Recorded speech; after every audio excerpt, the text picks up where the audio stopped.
Hello, so karon magtiwas di ko ani sa bungbong di sa Monsira di. So usa na lang. So grabe kahalang ang kasay ang among gigamit. So ang kasay nga kahoy, grabe pagkahalanga kayo og kining kinaon bitaw sa kuan cleaner kani.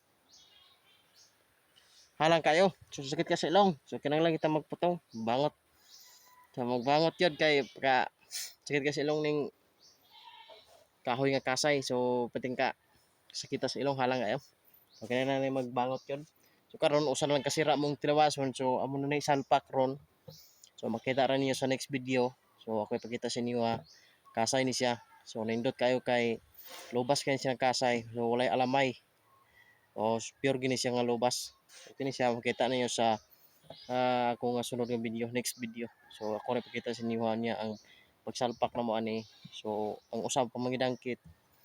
So igo pa tong mala. So basta lang mo man mo karon ng subog sira. So thanks for watching. Bye bye.